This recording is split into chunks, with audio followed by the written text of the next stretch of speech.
हाँ तो बच्चों, अब जैसा कि पता है कि 23 तक स्कूल बंद रहेंगे, तो आप लाइब्रेरी टाइम में मैं आपको पढ़ के सुना रही हूँ आज छोटी चींटी की बड़ी दावत, जो आप देख सकते हैं PIF पे। बहुत देखें, लेट्स सी कैसी होती है छोटी चींटी की बड़ी दावत। इस साल भी सावन भादो सूखे निकल गए। पिछली बार भी बादल देखने को आंखें तरस गई थीं। अब तो जंगल में हरियाली खत्म हो गई है। परेशान पशु पक्षी आसमान की ओर देखते और कहते, काले बादल जल्दी आओ, पानी तुम बरसाओ। क्योंकि जब पानी नहीं बरसता है तो इंसान भी परेशान होते हैं और जानवर भी परेशान होते हैं, सभी बहुत परेशान होते हैं। पर पानी नहीं बरसा तो नहीं बरसा। जंगल के जानवर भूख प्यास से बेहाल हो रहे थे। सभी जानवर इकट्ठा हुए और शेर राजा के पास पहुँचे। जंगल का राजा आपको पता ही है बच्चों, शेर होता है। महाराज, आप तो जानते ही हो इस साल भी पानी नहीं बरसा। इस अकाल की स्थिति में हमारे खाने के लिए कुछ भी नहीं रह गया। अकाल का मतलब होता है जब फसलें खराब हो जाती हैं, या पानी ना बरसे या बहुत ज़्यादा बरसे, बाढ़ आ जाए तब, या सूखा पड़ जाए तब, जब खाने के लिए कुछ भी न बचे, उस स्थिति को कहते हैं अकाल। हमारे बच्चे भूखे प्यासे हैं, क्या करें? सभी पक्षी तो उड़ गए, हम कहाँ जाएं? आप महाराजा हैं, आप हमारे लिए खाने के कुछ प्रबंध करें। जानवर रोने बिलखने लगे। शेर बड़ी देर तक सोचता रहा, फिर बोला, धरती के ऊपर तो अब कुछ बचा नहीं। सुनते हैं कि जमीन के अंदर भी खाने के लिए बहुत कुछ होता है, पर उसे खोजा कैसे जाए? भीड़ से सांप निकला। ये सांप भीड़ से निकला और आगे आकर बोला, महाराज, सच है कि जमीन के नीचे खाने पीने की चीज़ों का भंडार है, लेकिन उसे ऊपर कैसे लाया जाए, कोई उपाय नहीं है। गधे को गुस्सा आ गया। आई थिंक बीच में कोई पेज स्किप हुआ गया। नहीं, गधे को गुस्सा आ गया।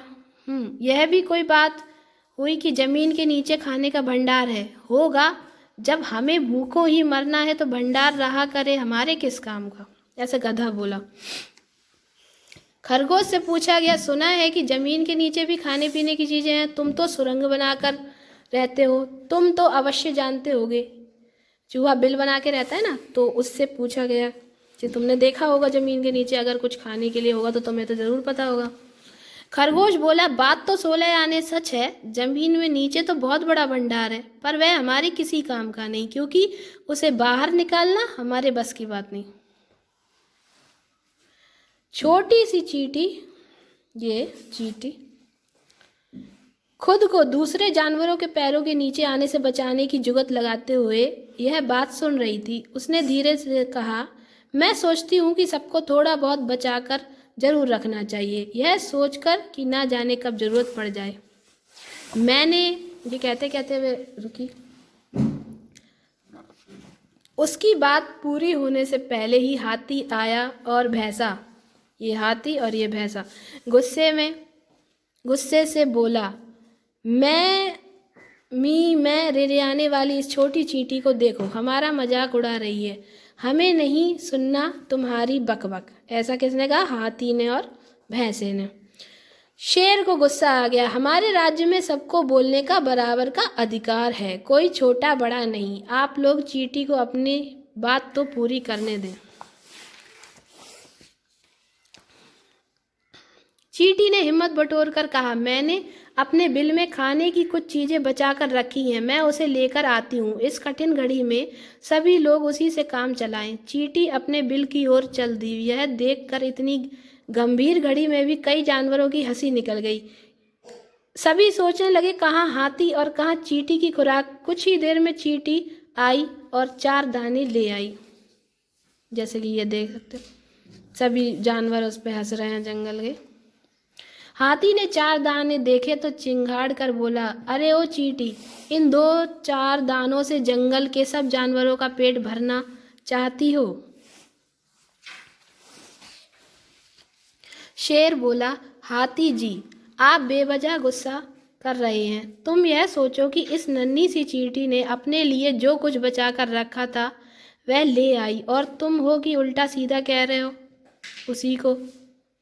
शेर सही कह रहा था।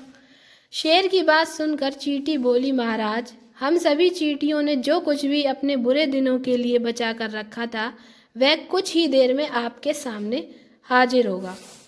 मतलब चींटियों की तो पूरी फौज होती है।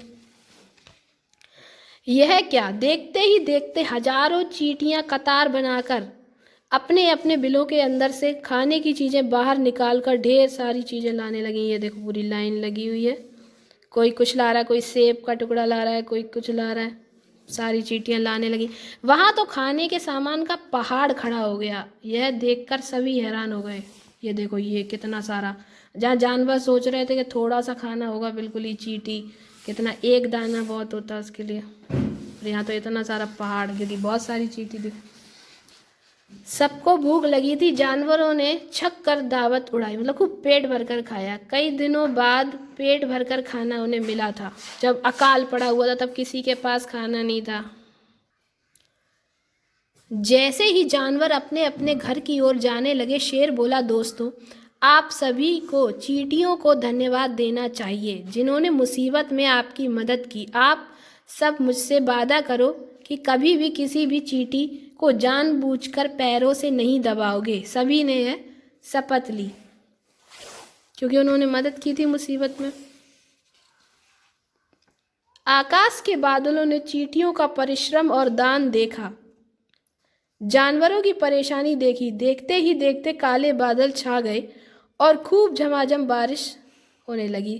तभी तो कहा जाता है कि जब झुंड की झुंड चींटियां अपने बिलों से बाहर निकलने लगे तो पानी बरसने वाला होता है।